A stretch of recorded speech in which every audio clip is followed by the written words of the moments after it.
Okay, let's be real. Super Mario Odyssey is fucking great. But is it the best? Is it game of the year? Is it better than Breath of the Wild? Fuck! Hey guys, HMK here with the review for Super Mario Odyssey. Huge thanks to my friends at Nintendo for providing me with a free copy of the game. I've 100% this, boys and girls. I know every move, every skill, every stitch of Mario's fucking pants. And what do I gotta say after all this?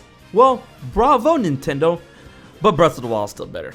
Anyways, Super Mario Odyssey had a lot of buzz surrounding it for finally returning to the form of old, which is the sandbox-style exploration games of Super Mario 64 and Super Mario Sunshine, promising expansive worlds to mess around with while looking for power moons and dressing for success, which I have to say the clothes here are really fucking sweet. Mario is on a quest to save Peach from Bowser. Okay, no real shocker there, but this time around Mario is paired with Cappy, which gives Mario's boomerang-like abilities with his cap, as well as the ability to possess your foes. Spooky, scary skeletons and shivers down your spine. Shrieking skulls will shock your soul, seal your doom tonight.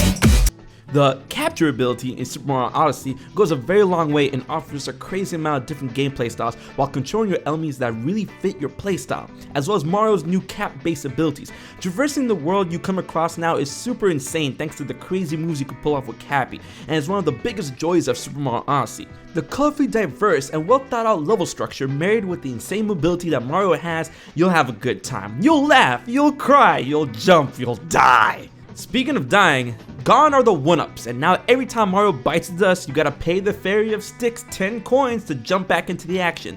And you may think that's not a big deal, but trust me, save your coins. Okay, the graphics this time around in a Mario game is pretty crazy considering the coloring, lighting, detail on Mario himself, and the scope of this game. However, there are a couple of bumps in the road. I've noticed very few frame rate dips in an otherwise stable 60 frames per second, and particularly the human characters of the Metro Kingdom have crazy frame drops when there's too much stuff rendered on screen, despite being outside the Metro Kingdom sometimes. The sound is very crisp, and all of this goodness is reflected beautifully in handheld mode. Okay, now it's time for the interesting part. Now it's time for me to speak on my very personal gripes I've got with the game. Oh my goodness. While I understand Nintendo wanted to keep the energy high with the frequency of power moons, I felt the frequency was detrimental to the sense of accomplishment at certain instances of the game. If anything, the accomplishment really starts to set in the final stretches of the game's supposed endgames. Also, 50% of the moons hidden are in places that weren't really well kept secrets. I'm not talking about the moons meant for starters as well. It's due to this overabundance of moons that a lot of the game feels like it's no longer mission based like the past Mario 3D titles. No longer are you trying to figure out how to open a safe, rather trying to find this Easter egg under a bush. As I played the game, I got this feeling of surreal emptiness mixed with accomplishment from the drive of 100%ing the game. It filled me with weird thoughts that other Mario 3D games didn't give me, especially not Super Mario 64 or Super Mario Sunshine. And for a while I didn't know how to explain it, but I think I can now. It deals with the overall level design theme. While I praised it earlier in the review and I stand by it, I felt the design theme of Super Mario Odyssey wore me down as I played.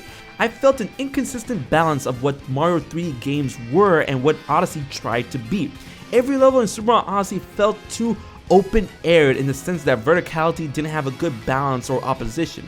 There was too much sky and not enough roof. The boxing elements of Super Mario Sunshine and Super Mario 64 made for some creative gameplay and balancing. Sure, the games had some open-aired worlds as well, but it wasn't the overall theme for those games. So I felt that it struck the right thematic balance. Super Mario Odyssey only had very little of that when going into special rooms and such. I get that Super Mario Odyssey was supposed to have the exploration-based feel times 100, and that's why the constructed world of the games are so open, but I feel that doesn't work towards the overall consistent flow of the game. And here we go. I know I'm gonna get those comments trying to say I'm full of shit because Breath of the Wild did the same thing. Well, no, you're kind of wrong. The main difference between what Breath of the Wild did in relation to the Zelda series and what Super Mario Odyssey tried to do in relation to the Mario series is that Breath of the Wild's changes to the Zelda gameplay accommodated the new vast open world of the game, while Super Mario Odyssey did not. Sure, they added Cappy's abilities, but that wasn't enough. The worlds of Super Mario Odyssey has something special in mind, an evolution on Mario's worlds and how to find objectives and to get to them, but Mario's gameplay didn't evolve with it, and that's the main point I'm trying to make. Now, don't all that make you think I didn't enjoy the game or it's a bad game at all. This is quite the contrary. I had an utter blast while playing this polished, beautiful adventure filled with glorious worlds and fulfilling challenges while striking your imagination ablaze. Completing this game 100% is no easy task, and the game will constantly call you back for that, while those who seek challenges from rivals online, the minigame leaderboards will keep your thirst satisfied constantly. It is just that the kink in Super Mario Odyssey's armor, not really an Achilles heel, is what I feel to be a misdirection of the overall level design theme.